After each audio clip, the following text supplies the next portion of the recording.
ఢిల్లీలో అరెస్ట్ చేసి కాకినాడ తీసుకొచ్చారు. ఇవాళ సర్పవరం పిఎస్ లో సాదిక్ ను ప్రశ్నించనున్నారు. సాయంత్రం సాదిక్ ను కోర్టులో హాజరుపరిచే అవకాశం కనిపిస్తోంది.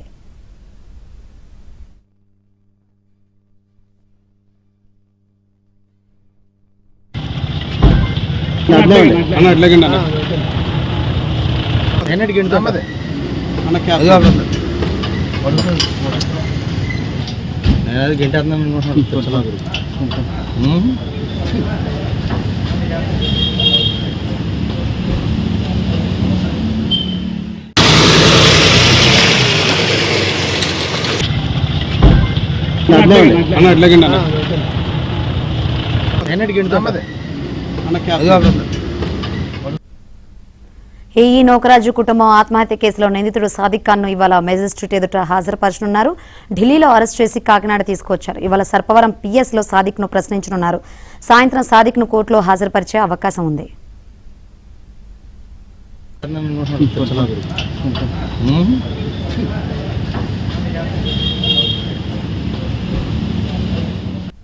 మరిన్ని వివరాలు అందించేందుకు మా ప్రతినిధి రాజ్బాబు లైవ్ ద్వారా సిద్ధంగా ఉన్నారు. రాజ్బాబు, ఎట్టకేలకు సాదిక్ ను పోలీసులు అదుపులోకి తీసుకుని ప్రశ్నించడంతో అసలు నోకరాజు కుటుంబ ఆత్మహత్య నాకు ఏం సంబంధం లేదని దాటవేసే ధోరణి కనిపిస్తుంది. సో ఏమైనా కస్టడీకి కోరే అవకాశం ఉందా? కస్టడీలో తీసుకుని ఆయన్ని మరింత లోతుగా ప్రశ్నించే అవకాశం కనిపిస్తుందా?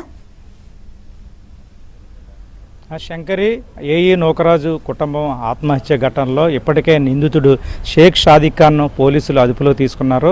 కాకినాడ పోలీసులు నిందితుడు షేక్ సాదిక్ ఖాన్ కూడా విచారణ చేస్తున్నారు. అంటే ఈరోజు కోర్టులో హాజరుపరిచే అవకాశం ఉంది. కోర్టులో హాజరుపరిచిన తర్వాత పోలీసులు కస్టడీ కూడా తీసుకునే అవకాశం ఉంది. అంటే ఇప్పటికే పోలీసులు కీలక ఆధారాలు సేకరించారు. ఏఈ నోకరాజు కుటుంబం ఏఈ నోకరాజు రాసిన సూసైడ్ నోటుతో పాటు ఆయన కుమార్తె సౌజన్య రాసిన 3 లేఖలను స్వాధీనం చేసుకున్నారు పోలీసులు. అదేవిధంగా సౌజన్య ఏఈ నోకరాజు ఈయంకుడైనటువంటి భాస్కర్ రెడ్డి కూడా పోలీసులకు ఇచ్చిన ఫిర్యాదులో చాలా కీలక అంశాలు చెప్పారు.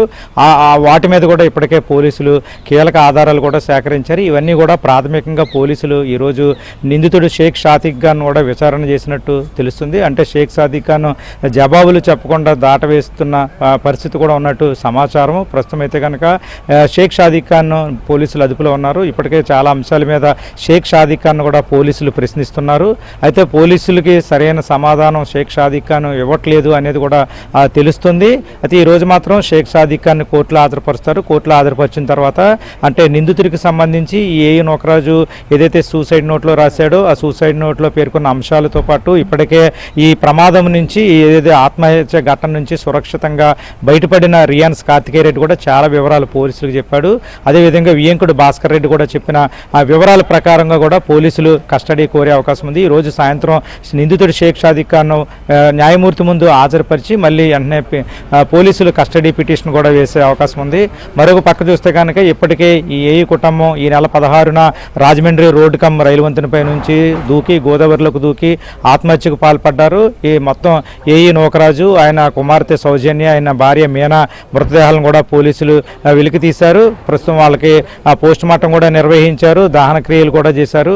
మరొక పక్క చూస్తే కనుక ఇప్పటికే వాళ్ళ కుటుంబ సభ్యులు కూడా ఏఈ నోకరాజు చెల్లి తమ్ముడు కూడా పోలీసులు కూడా కీలకమైన విషయాలు కూడా పోలీసులు కూడా చెప్పినట్టు తెలుస్తుంది. మరో పక్క చూస్తే కనుక ఇప్పుడు ఈరోజు మాజీ ఎంపీ విజయసాయిరెడ్డి కూడా మరి కొద్దిసేపట్లోనే రావులపాలెం వెళ్ళి ఈ ఆత్మహత్య ఘటన నుంచి సురక్షితంగా బయటపడిన రియాన్స్ కార్తికేయ రెడ్డిని కూడా మాజీ ఎంపీ విజయసాయిరెడ్డి కూడా పరామర్శించనున్నారు. ఇప్పటికే విజయసాయిరెడ్డి కూడా కార్తికేయ రెడ్డికి అండగా ఉంటానని కూడా ప్రకటించడం జరిగింది ట్విట్టర్ వేదికగాను.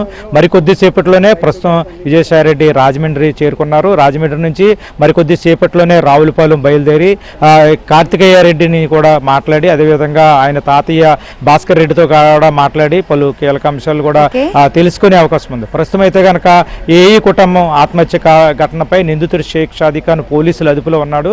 పోలీసులు ఇప్పటికే కీలక ఆధారాలు సేకరించారు. ఈ రోజు కోర్టులో హాజరుపరిచే అవకాశం ఉంది. Shankari, right, thank you Rajbabu.